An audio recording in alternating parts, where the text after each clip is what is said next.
this agricultural committee meeting to order, 6 o'clock, August 5th. Everybody stand for the pledge. Mayor, please. I pledge allegiance to the flag of the United States of America, and to the republic for which it stands, one nation under God, indivisible, with liberty and justice for all. Kathy, roll please. Walther, Here. Lee, Here. Barstow, Here. And for the record, we have Chief Brooks with us and City Attorney Brian Zetz here to help us with this issue tonight. Our issue for discussion this evening is discharge zone regulations, discharge map, discharge zone regulations, and some information that has been brought to our attention from staff.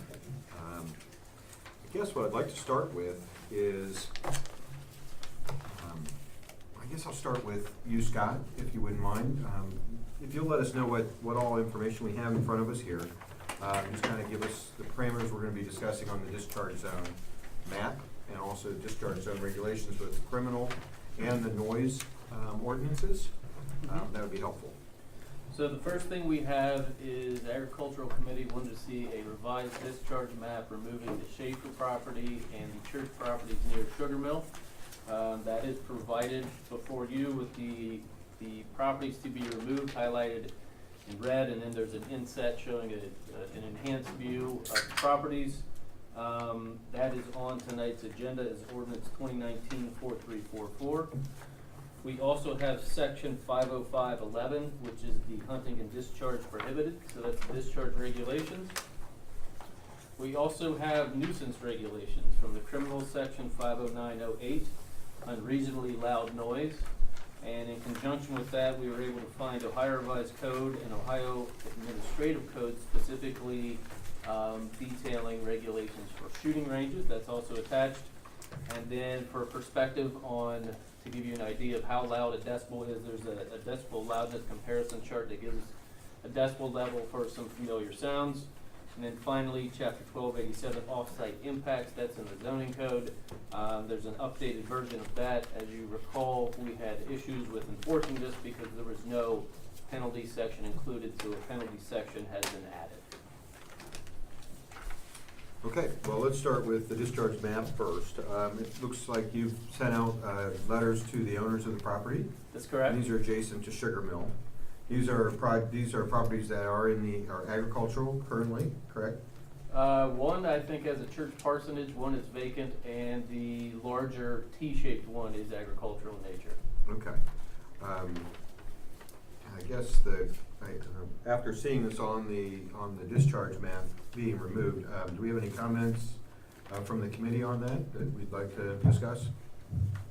I just was curious with the piece here, the red across 310.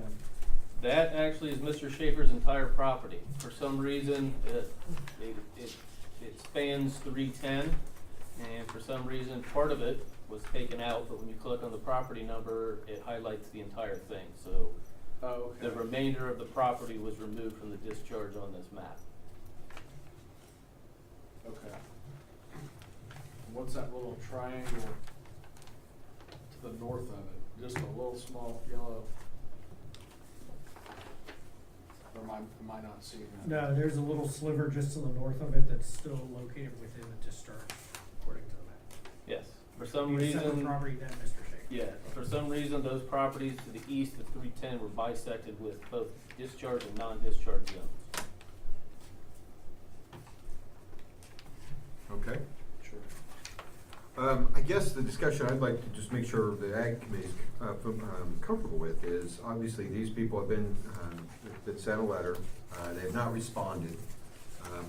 They are not necessarily one of the, I think, what I would say historically has been a property that's been taken out of the discharge zone via platting of subdivisions or rezoning for commercial operations.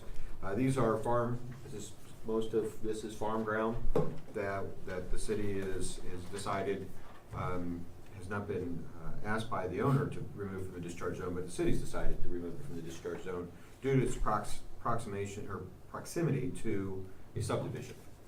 I just wanna make sure, you know, we're comfortable with that. I have some, concerns about that, setting precedent to do that, without being asked by an owner or that it is a subdivided, platted subdivision. So I do have some concerns about that, but I wanted to make sure, you know, we had a chance to talk about it. But Yeah, I was under the impression that Mr. Schaefer was good with it. Mr. Schaefer did Scott talked to Mr. Schaefer and said, hey, they would like Yeah. to have this taken out of, Okay. discharge Yeah. area, and he did respond.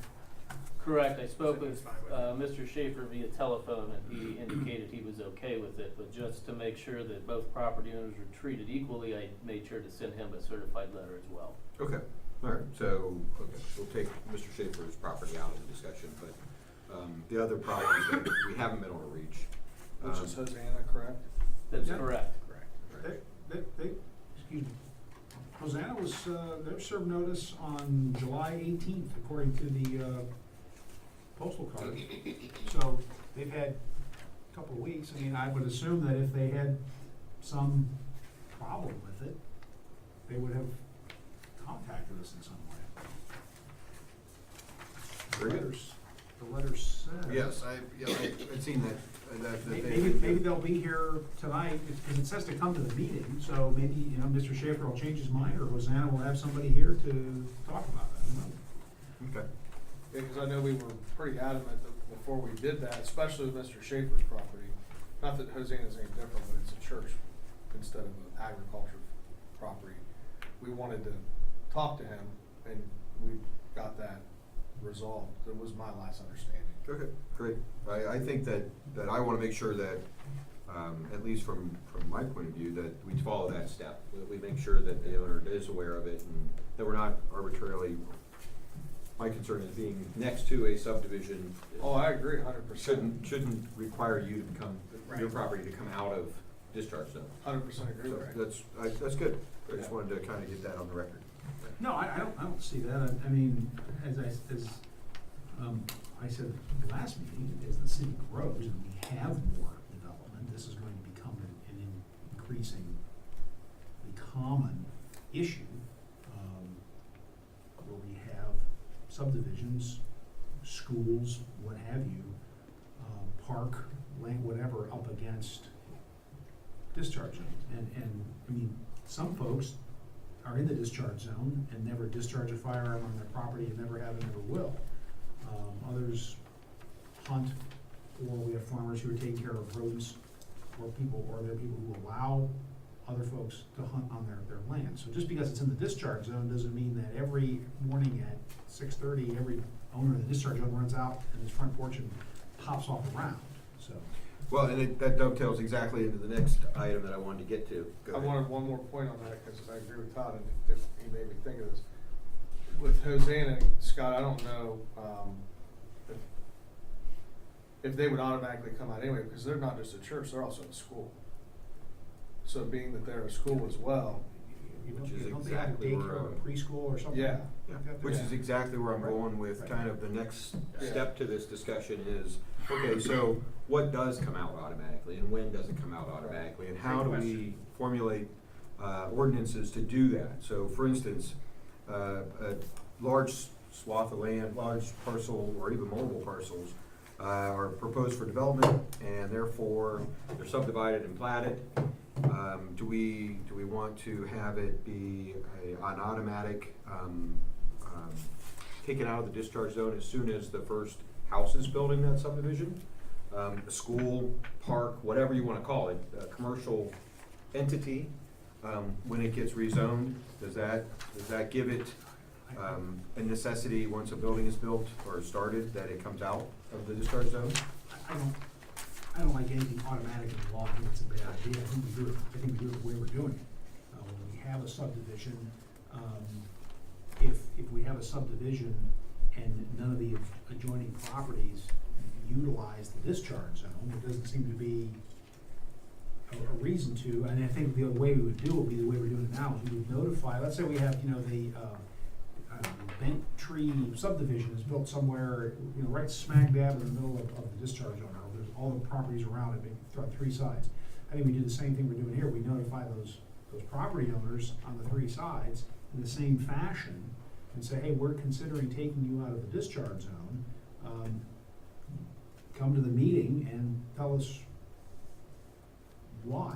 That you don't care, you don't want to, or what have you. I guess, but I was talking, just what I was speaking of was the actual property that's being developed.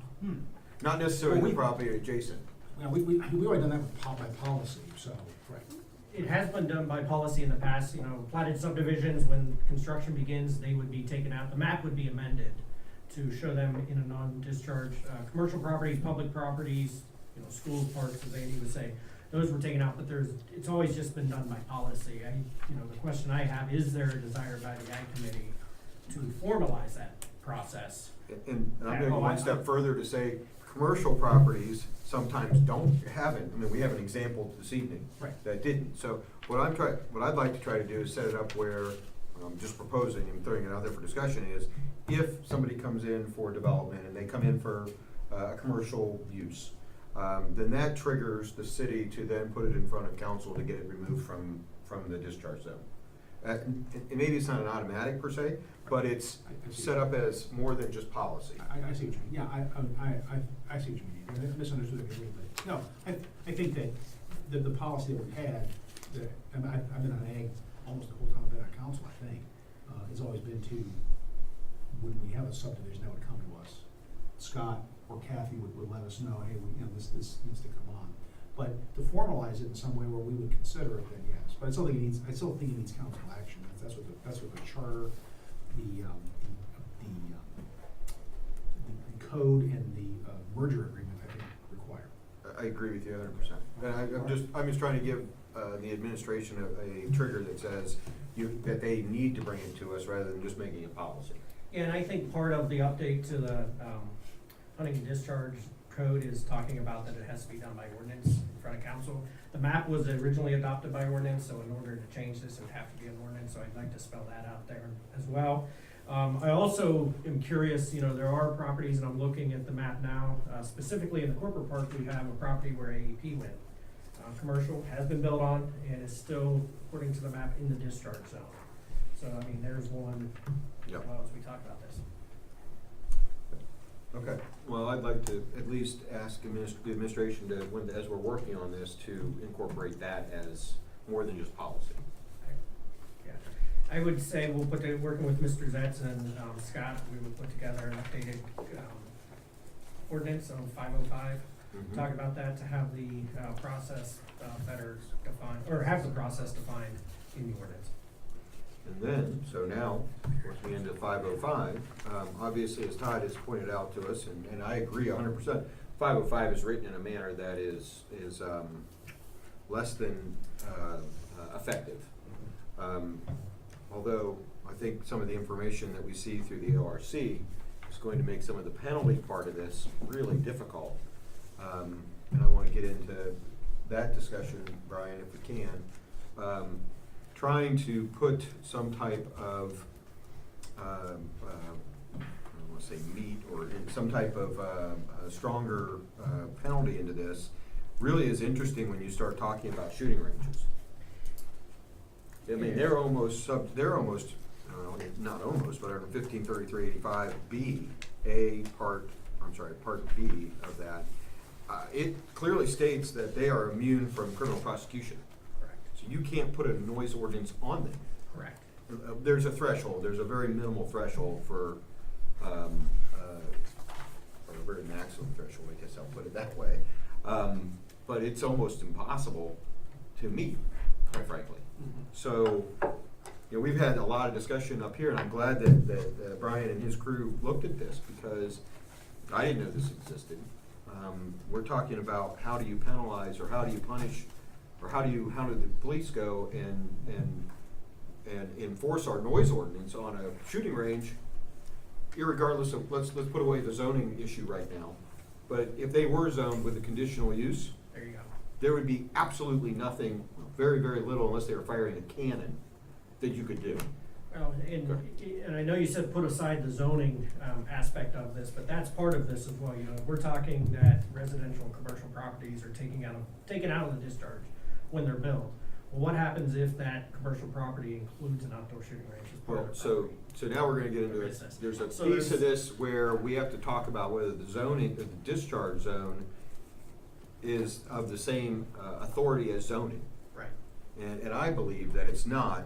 I know we have difference of opinion on this committee, but we need to, my opinion is that we need to make that very clear that the discharge zone is a penalty, is a punishing or a criminal portion of the of ordinances, and zoning is allowing you to shoot under certain situations. You can go and get a conditional use for a shooting range. You can't you're not necessarily granted a shooting range just because you put up a building in a discharge zone. Correct. Does that make sense, Todd? It is, and Andy, I just want to speak to your point about the 1533 language. I mean, the General Assembly has made it very clear that they're going to preempt cities from enacting firearm regulations that conflict with state law. They're taking that power away from the cities, and Brian, correct me if I'm wrong, but I think that the Supreme Court, House Supreme Court has upheld that as a valid exercise of the General Assembly's power. And just recently, there was a case in the neighboring appellate district for the city of Columbus, and that was in reference to, I think it was bump stocks, I don't remember, I just saw it in the paper, I haven't had a chance to read the opinion that came out last week, but where the Court of Appeals sided with the city of Columbus in their efforts to ban certain types of fires, and that's a different type of thing. But I think that in principle, the General Assembly has made it clear they're going to preempt local control when it comes to the regulation of firearms, not just the type of firearms, but what you can do and where you can do things with firearms. Todd, I agree. I mean, it's really clear in B and C. It says you cannot have any injunction. They are not going to enforce an injunction if you were gonna stop a shooting range from shooting, outdoor shooting range. Now, what question comes down to, when is an outdoor shooting range granted the zoning to be an outdoor shooting range? Right. And I think in this case, it's very clear that they were not given that ability to do so. And I think that, my personal opinion is, the discharge zone doesn't give them that approval just because they're in a discharge zone. It doesn't give them the approval to operate as a shooting range. Because, quite frankly, they came in for a conditional use to operate a shooting range indoors. So that makes it even more proof to me that the zoning trumps the discharge zone in this situation. And it would also, in our policies, as zoning happens, as churches and public property and commercial businesses and platted, we remove them from the discharge zone. They don't continue to have discharge zone ability or lack of criminal prosecution for discharging, because that's all the discharge zone, in my opinion, that's what the discharge zone is doing for somebody. They're saying you don't have criminal liability Right. for discharging a gun in that zone. And that was per the merger agreement and so Right, forth. and I understand, I mean, and I've had the opportunity to talk to Mr. Brush on 2 occasions at some length about the merger agreement and what that was intended. I think his view was that it was not intended to allow for commercial use. That it was intended for people to hunt on their land, take care of roads, target practice, whatever. It was not for somebody to have a business that was going to be able to take advantage of being in the discharge zone. Unfortunately, I mean, that's not, and I had those same discussions with Mr. Fox, both of whom were on council on the Ag Committee for a long time. The problem is, and they both agree with me, that's not what the discharge, that's what it says. So, I mean, so, I don't think that the discharge zone, I will respect the views of those 2 fellows who were on council for a long time and were around when the merger happened, involved in the merger, that having a commercial activity in a discharge zone probably isn't appropriate. But then that gets back to our discussion about the policy that we have. That's not in the code. So that begs the question. I think this was the question I was going to ask you, Mr. Fulton. So let's just pretend for a minute that we ban, because the merger agreement gives us council plenary authority to regulate the discharge. And let's say we just to say, hey, we're gonna ban commercial activities in the discharge, zone, whether it's a flower shop or whether it's a gun store. What do we do with the bullet range? They're already there. Okay, just, let me ask, ban commercial activities in the In the discharge zone? discharge So the zone. discharge zone is a zoning issue rather than a criminal issue? I differentiate it just in that fashion. I think of the discharge zone as an umbrella over that area that says you can shoot a gun. Doesn't mean you have zoning per se. It's not. I mean, let's say that we decide, we change, part of the ordinance change is the same with churches, public, we lump commercial activities into businesses, into parks, schools, churches, public property. We say, now, if you have a flower shop, you're not gonna be in the discharge zone. If you have a gun store, you're not gonna be in the discharge zone. So what do we do with the Bullet Ranch, who's already in the discharge zone and is operating a business? Could you take it maybe a different route and say, if you have a commercial entity that is in the current discharge zone, it is the city's policy to remove the discharge zone from that area. Kind of the other way around. Not saying you're prohibiting a commercial entity to be in there, you're just prohibiting the discharge zone to be in that area if Correct. there's commercial entity. Yes, that's what I mean. Yeah, Okay. Churches, schools, parks, what have you. Go ahead. No, go ahead. No, I was gonna say, when I look at this and I look at other things, I think that that's exactly what, is fair policy. So if you're in a discharge, I'll say this to you, say somebody's coming into a flower shop, and they have a gun. Are they permitted to shoot that gun in the flower shop? Say not, but in the discharge zone wording says that they are. So I would Assuming think, they didn't violate the concealed carry. correct. If the flower shop didn't otherwise prohibit. Let's make all those assumptions correct. So I'm perfectly fine with that, going that direction. Go ahead, Tom. So this may seem like a crazy question, but I feel like it may clear things up for me at least a little bit. Let's just say hypothetically that we said, we're gonna take the Bullet Ranch out of this church. And maybe, we might be asking how the same thing here. That doesn't stop them from doing anything according to that law, correct? Well, it does.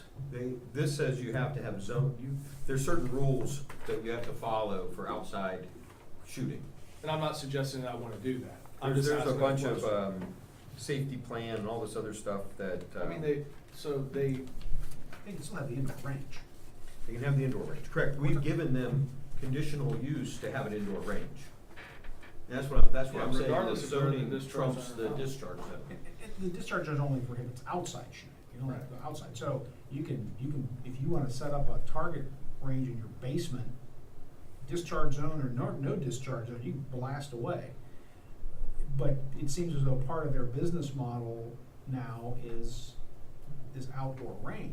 So my question is, if we said you're no commercial, not just Bullet Range, no commercial, no business is gonna be in the discharge zone, then what would that mean for their outdoor range? BJ's dying to. And let me just respond to that, because I think it's a great point. There's nothing stopping them from coming in to get a conditional use. For an outdoor. For an outdoor, Okay. that's correct. Even if they were taken, That was my even if the next discharge question. zone was removed from that commercial entity, or the flower shop, or, Mike's rodent kill. Right. Whatever, they could come back in and say, I want a conditional use to have a shooting range here. And they would do it through the zoning process. And they'd go through the zoning Okay, process. all right, okay. Go ahead, Just BJ. Okay. Sorry. some questions, comments. We talked earlier about not having an automatic removal from the discharge zone. When we start talking about removing commercial, it sounds like even if it came to council, that would be a yes vote by council to remove them from the discharge zone. When I say automatic, I mean that there's in the code that there's no Council. oversight by Okay. council. You get, as soon as the subdivision is platted, you don't have to come to council because it's just out. That's what I'm talking about Gotcha. by automatic, and that's why I was confused with Mr. Walters' comment. I thought that's what he meant. I think it still has to come to council for the It's ordinance. not what he means. It does. Okay. It needs to be changed. Right. Okay. The That's a good point. But it's just an automatic, it's more than policy, it's automatic that the administration brings it to council. Then it gets reviewed. Correct. And we can say, no, we're gonna let you stay in the we're gonna let this park stay in the discharge zone. If it's set up for, you know, We have target practice. practice, yeah, target practice. Okay. It could have that reason. Okay. Well, and if I can continue. So with that, I see this ordinance being a accompanying ordinance with any rezoning requests. Well, no, it wouldn't be, because it'd be when it starts to be constructed. I think that it is, well, that's a problem with starting, because you can plat a subdivision and build on it 7 to 10 years, you can build on it several years Right. later. Right. Scott, what? On yeah, that I think one, it's kind of a question. how the subdivision regulations changed is that you cannot plat until the infrastructure, roads, pipe, et cetera, is installed and then accepted by council, then you can plat. So arguably, there could be streets and pipe and everything in, and no houses ever constructed, but you'll still have streets in the sense that it's primed for development. Do you think you could work with Mr. Zetz and Mr. King to come up with language that would be common sense in terms of when that would come to review for council? Because we know Broadmoor, I think, that was planned eons ago, and then, you know, we remember we found the plan somewhere and dusted off all the Mhm. accumulated, now they're building there. Mm-hmm. So I don't want something like that, but there's an appropriate common sense triggering mechanism that would bring it to council. But they can't build a house until they plat, correct? Correct. Right. I mean, they can build one house. Actually, I think the rules are you can build one house. You, as always, if you had 50 acres and you were gonna subdivide them, you could always build one house. Correct. But you can't build two, because that requires splitting and then subdividing, platting, so forth.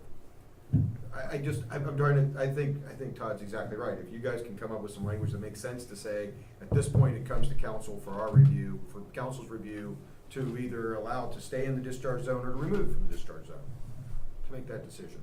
And I think that works for commercial and, well, for everything, commercial, for public land, and for subdivisions. Well, I would say back to the question, what does that mean for the Bullet Ranch then if we make that change? I feel that that ordinance needs to come to council for consideration, because I don't think you can necessarily grandfather in a criminal code like that. So I think if we were gonna take out if we were gonna go that route and say, hey, commercial activity, ordinance to council to amend the discharge map, we should follow that process for the And existing. give notice to the Bullet Ranch, and all, yes. And then also have a process in place whereby they could come in and seek a conditional use to do it if they so choose in front of BZA. And But The question is, can you? we should be really clear about what conditional means. Right. Question I have for Brian is, when we start talking about criminal code and having a conditional use that allows you to do something contrary to what the criminal code says, I mean, how does that work? Is there a bad mixture between zoning and law at that point or not? Well, I guess it's not, the criminal code, there's nothing truly criminal. The only criminal code we've ever talked about is the noise ordinance, excessive noise. And when you look at 1533, 84, that only talks about it, the only thing that applies to is noise. It applies, it says a owner of shooting range cannot be liable for civil damages for, it's like the creation, there's a little tagline of all those. Creation of noise, creation, limitation, suppression of noise. Likewise, they can't be charged criminally with a noise ordinance. So there's nothing else, there's no other criminal things we're talking, so there's really no rub between a criminal section and a zoning section, because you're talking about, you have the discharge zone on one level, and then you have the zoning ordinance on another. Do you have the ability to use the property as you want? And the Bullet Ranch, under my understanding, is they have a conditional use for the indoor range. They do not have any permits for the outdoor range. So whatever you're doing with the discharge zones and conditional use have nothing to do with criminal. I mean, that's a whole separate little bucket. I want to bring something up about the noise, and I'm glad the chief's here. So people saying that, we're saying, hey, the noise ordinance has no penalty, and that's the chapter 1287. But we have a general offense, 50908, unreasonably loud noise. And that has some teeth. That's a minor misdemeanor, which is a $150 fine, court cost, no jail time, for the first offense, and then if there's if you have a second, if you persist within 12 hours after the first warning, it's a fourth-degree misdemeanor, 30 days in jail, $250 fine plus costs. And if you convicted a second time, even if it's outside the 12, it's an M4. Chief, is that, have you folks ever cited, I mean, I'm not trying to put you on the spot, but you ever, Yeah, we've cited like Fran Bar during Hanahuchi. okay, However, we just, I think I said a few meetings ago, we just haven't had any success when it comes to citing businesses for this. okay, other than Fran Bar for the, Correct. that got a little, was that last year, things got a little. Several years in a row, it was bad, really, really bad. And Before they thankfully- moved it indoors, actually. And thankfully, we don't have the mess that's over on Thornville south of 13, so. Yes. Whatever that was. Yeah, but arguably though, the bullet range is not subject of criminal prosecution under that 505. Right, they're not. 507. Right. They're not, because it's noise. They could be 509, subject, I mean, 509. if they were not, and I guess my question is, if they're not in the discharge zone, and they have a can not being in getting a, this is confusing. Getting a conditional use, let's say they get a conditional use for their outdoor range, and we take them out of the discharge zone, could they still be prosecuted criminally for discharge zone violations, which isn't in the 1533? Not noise, but discharge zone, will the conditional use get them out of a criminal violation? And that's exactly what I was trying to ask, and you did it much better, so. That was one of my questions. I guess I'll wait. and Well, see what but- Matt has to say on that. That's exactly what I was thinking about. You said it much better than I would. I don't know about that, but. You'd have to marry those two up. You'd have to say, you're in the discharge zone and you have a conditional use. I mean, because you're right, then I see what you mean then. You would have, you're out of the discharge zone, but you you're have a allowed conditional to. use to fire outside. That, you mean, those two have to be together. Whatever the opinion is property is. It's apples and oranges because you're talking criminal code versus zoning. Right. And, Scott and I, BJ, met a couple of weeks ago and discussed this. I mean, I'm not a magistrate, the magistrate, but I would assume if a defendant was in there and said, well, I'm being prosecuted for discharge zone violation, but the city said I'm allowed to have an outdoor shooting range. What do They you have to be think- together. What do you Yeah, but think? no, what if, that's the city, what if the sheriff fielded the complaint? The sheriff's not gonna charge you in mayor's court, they're gonna charge it in municipal court, they're gonna charge it under the state code.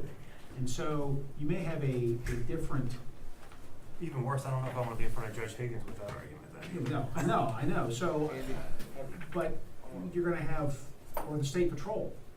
They're the ones who field the call, they won't cite you here in mayor's court, you'll be down in Newark. And I'm not so sure that argument is going to fly over there. Because, I mean, I don't live in the discharge zone.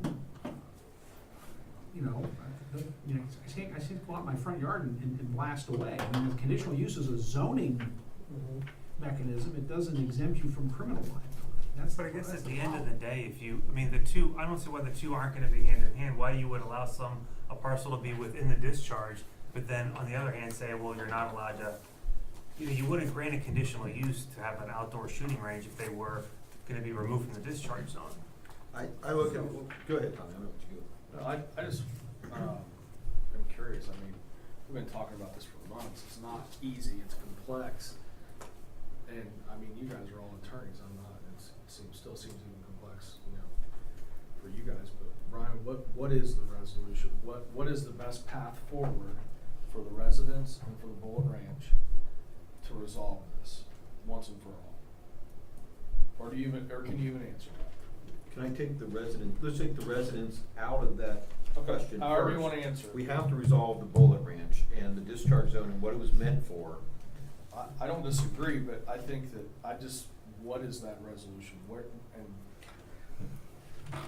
Yes, just to make this just a little bit more fun. I think that the conditional use would be necessary for a commercial entity to discharge in the discharge zone.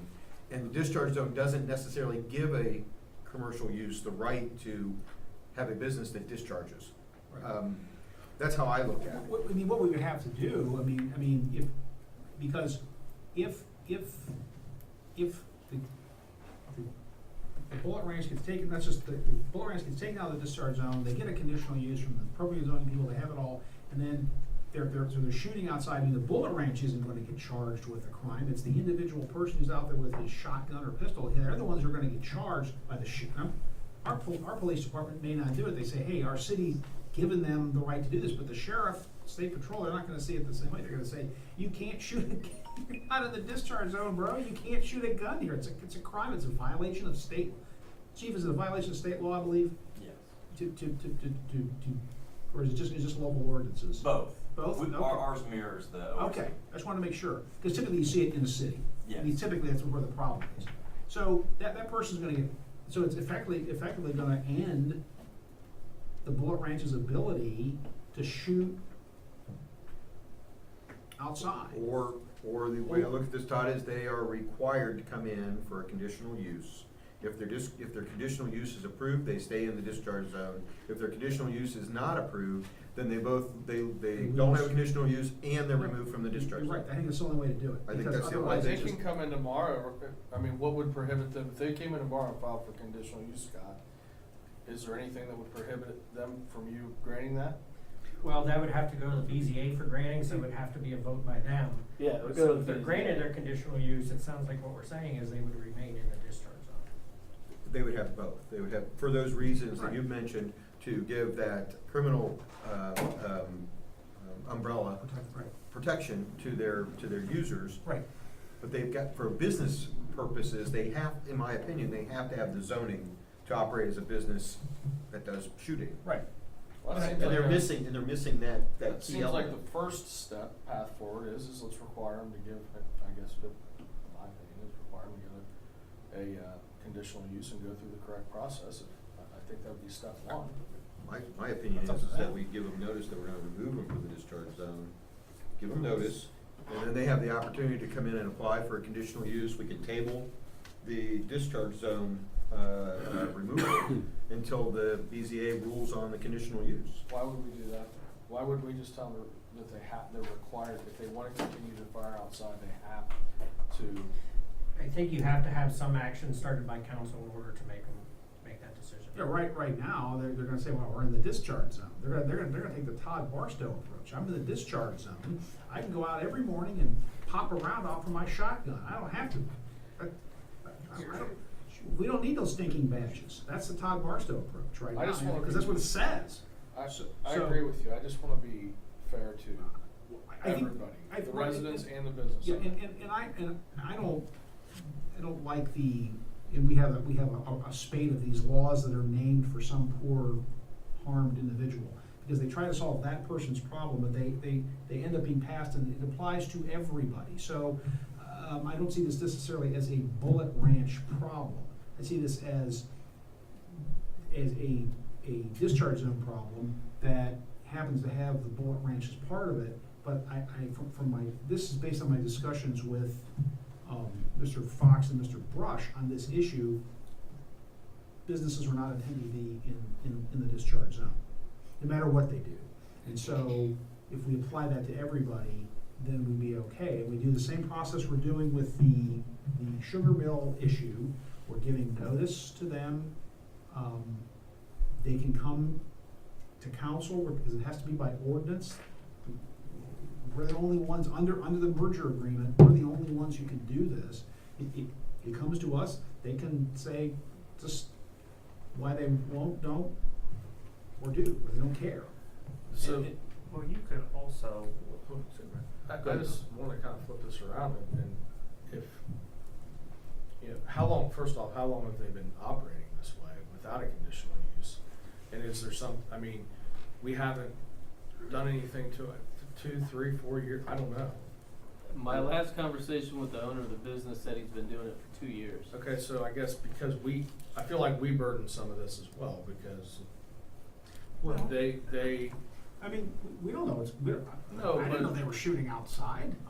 Yeah, I mean, I Okay, think so there's- it's like not- so we have, the burden of proof is on them, not us. Sure, but what Because I'm- they brought a conditional use to us for indoor shooting. I get it, let me finish my Go point. ahead. My point is that I think that because they've been operating this for 2 years, I would not, I guess I'm open-minded about it, but I would not be in favor of just automatically saying, if you don't do this, you know, or just send them a letter, if you don't do it, we're gonna take you out of this. Why don't we talk to them and say, hey, look, we'd like you to file for conditional use. If they refuse to do it, then maybe we drop the hammer.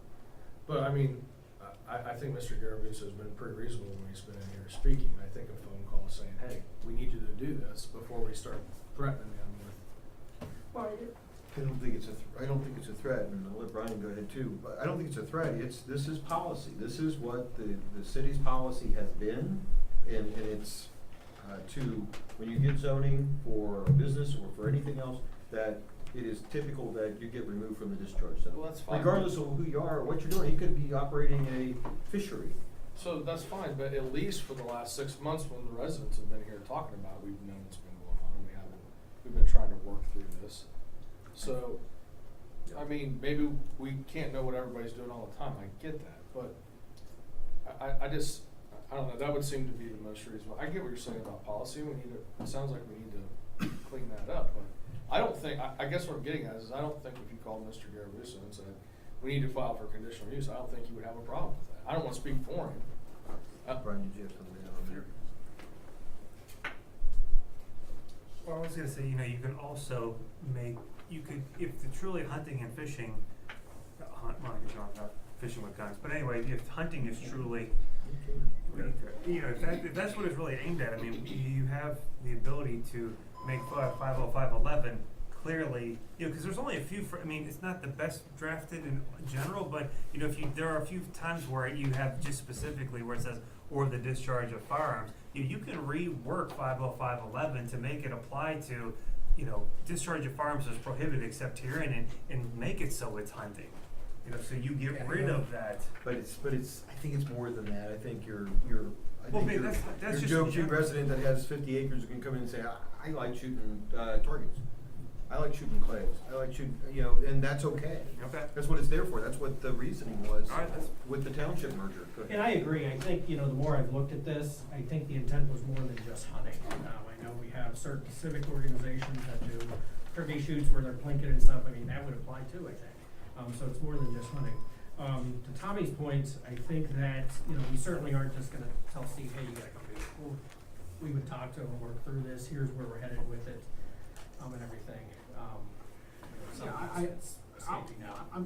I wanna be clear, I'm not saying we just do this and, you know, I think we obviously have there been any discussions with Mr. Garavito and the business about coming in for a conditional use?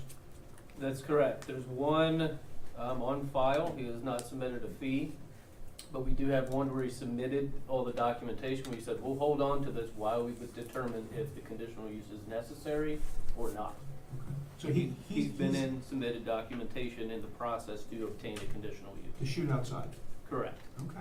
Good. So And that's show where I all think the is the reserve proper, funds. I agree 100% that there he can put up either, the safety concerns can be addressed.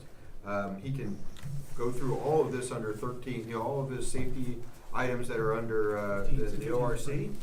And that's the right place for it to be evaluated, whether it's, if it's proper or not proper. Yeah, I think that's fair. 100% agree. If he's already filed it, you're just waiting to give him direction. That's correct. Go through the process and do it the right way, Or or remember, the first answer that was given to him was, he didn't need it. he didn't need it. Didn't need it. Yeah. So I think Understood. that we're now saying to him after further review, that we are saying to you, under policy of the city, you do need it. You need it to continue the outdoor use. Well, it's not the policy of the city, yeah, but we think that this is a likely change of the city policy. I don't know what the other 4 members of council think, but you know, this is a likely change, and so even if there's no harm, no foul in him attempting to get a conditional use and having it being granted, correct? That's correct. There's no harm, no foul, right? It's not correct, okay, so, and then if ultimately we decide that we're going to take all commercial entities out of the discharge zone, whatever they do, you know, then we'll deal with it, with that conditional, with that piece of it, so we avoid criminal liability for, customers. So, Well, I agree with Todd, for Scott, I don't wanna, you know, whatever happened, and it may have been before your time, but I'm just curious, why was he told he didn't need it? Because of the discharge, I don't know that he presented that he was going to fire outside initially. No. Initially, when the application was submitted, and that was all approved and done before my time, but, that's when the conditional use, and at that time, there was only mention of archery outdoors. Yeah, he was specific about indoor shooting and archery outside, and if he had met, my opinion, if he had said something along shooting and archery outside, that's a different story. But he said specifically indoor shooting and archery outside. Well, if that's the case, then he kinda didn't ask about that. He just asked about archery and then he didn't ask that question, so that seems to kinda make sense. But- So, But I think it's I pat myself in the back here, but I think it's a wholly legitimate view to say, I don't need Exactly. permission to go out to shoot in any, outside, if I'm in the discharge zone, in any context. Plus I have civil immunity, I mean, Yeah, he does. he has civil immunity here. Civil and criminal. Civil and criminal the immunity. only thing it would be is the building of the structure, that would Well, take us. but that's, Yeah. So this is what we need to, Todd, I'm not disagreeing, I know. that is the anomaly that we need to address and make sure that, the second, shooting of whatever range that comes to in front of the administration is told, just because you're in the discharge zone doesn't mean you get to discharge outside. Under these situations, you have to have a conditional use if you're a commercial entity wanting to shoot. Now, it brings up a whole nother part of, if you wanna have a private club outside, is that commercial or not? I brought that up initially as a question to Scott. If you came in and said, everybody buys a membership, and you can shoot on private property that's in a discharge zone under a private membership situation, I think you're fully able to do that without a conditional use. That's my research alone. I think we should, we're getting into really thick weeds there, but I think we should handle that also, because that'll be the next step, in my opinion. well, does the Bullet Ranch sell memberships? But they also have it open for public. You can walk in without a membership and just shoot. I don't know, I bought some things there, I don't You think can I've go- ever shot there, I don't think. That's why I'm bringing this up, Todd, is that if they went to that situation where it was membership driven only, and you had your card carrier, and you can walk in. To shoot. To shoot, I think we get into a little bit more of a gray area than the entity that is open to the public, anybody bring your gun in and shoot. Okay, So I'd like to make sure we handle that situation across the board. okay, well, all right. But step one is to ask them to do, well, actually, they've already done it. They've already done it. They need to pay their They fees, need so to they pay can, their so fee. they can go through, start the I process. think that's a fair Finish the first submittal step process. to hopefully get this resolved, but, it's not gonna happen in a timely fashion, but as quickly as we can. And the BZA can put limitations on them, they can do all kinds of things to say, here's what you're allowed to do under this conditional use. I think that's the proper way to handle it. And I think the BZA is much better equipped to handle that sort of thing than we are. That's what they do, right? Mr. Zeds, when they That's do, correct. do you go to, all the committee meetings? I do not, I go when I'm asked, and I I think assume I when might be they- asked, so we'll. When they do You'll that, be asked for I was just gonna say, that'd probably be a good one if, The routine ones I don't, but the other ones I do, so I will. I'm good with that. Okay, so we have another item, if we're done with B on our agenda. C is the nuisance regulations under the 50908, and some of the issues with the ORC and the OAC. I'm not sure, Mr. Zetz, I think I'm gonna turn this one over to you a little bit to talk about nuisance regulations, and if there's any improvements that we need to look at for specifically discharge. And I'm not talking about commercial, and I'm not talking about church or anything else that, whether it should be in or should not be in, but we still have this issue of nuisance regulations in the discharge zone. And do we want to look at those for common, guy that goes out and, as Todd says, fires off a few rounds of the shotgun every morning to wake up the neighbors? Well, 50908D exempts discharge zone activities from the ordinance. And the discharge zone ordinance has its own, Noise. noise prohibition. I see that as trouble. So do we wanna look at, and I'm asking the committee in general, do we wanna look at those regulations to, either have them tied, not to include them in the noise regulations rather than prohibit them from being included with the noise regulations in some manner? I gotta turn that over to Mr. Zetz and the chief, because they're, you know, the chief is the law enforcement guy who has to go out and enforce these things, these silly laws that we pass, and then Mr. Zetz who has to defend these silly laws that we pass in court, so I'm on the other side of that equation all the time. I get to talk about how silly the laws are, so. I think we have some that aren't congruent here. We have some that are opposed to each other, and that's really what I'm looking at. I'm not saying that we need to make them more strict, less strict. We just make sure that they work together. Yeah, the discharge zones, it's just slightly different. There's hours of, there's hours, you know, there's some more, there's just different, they're different. They're kind of the same, and they prohibit you from, you know, making unreasonable noise, but the discharge zone has some different restrictions. It's extremely subjective. Yes, I agree. Extremely. That's when I point out how it's not poorly worded. So I would have no problem with the administration bringing to us, Chief, would it be better if, how do you feel about this? You guys have to go out and enforce this. Yeah, well, I'll just give you what we do. Historically, that, you know, what's worked in the court is if we get a complaint on, for instance, a residence, a loud noise, we'll go, we'll sit down the street and try and observe it. If we hear it, you know, you go back to the time you were dispatched. If it's, you know, 20, 30 minutes that it's been going on, then we'll go up and we'll cite them. Usually we go up and ask them to turn it down. If we come back, then we get cited. Okay. I'm not worried about all noise. I'm just talking about what the Ag Committee has Right. purview over. Well, if we're gonna change I know we don't have oversight over, there is no committee that has oversight over our criminal codes, so, but True. I guess, I think what Mr. Walther is proposing is changing the code to either take out the noise disturbance portion of the discharge zone ordinance and not have this exception carved out in the general noise ordinance. My issue is that when you shoot off a gun, it is noisy. And what is excessive noise when you're shooting a gun?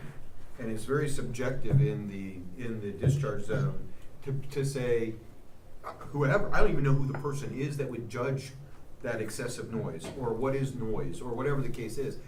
That's what I'm trying to figure out is how do we let somebody know who's shooting a gun what is allowed and what's not allowed, even if you're in the discharge zone. So you're talking about more improving the discharge zone rather than just. Because I think that's what we have purview over. Oh, we do. No, So that's what I wanted to okay, try to, all right. that's what I wanted to try to work on a little bit if we could. Chief, Chief, you thinking that the discharge zone noise prohibition could be improved? Absolutely. Okay, have you, I just out of curiosity, have you had many complaints about? We have, it's not a constant thing, but Okay. from time to time, usually during the summer when people Sure. are out thinking. Okay. And you know, we try and appeal to their sensibilities, and Right. we'll go and we'll talk to somebody and say, Sure. hey, you know, your neighbors have said you've been shooting for 5 hours nonstop Right. now.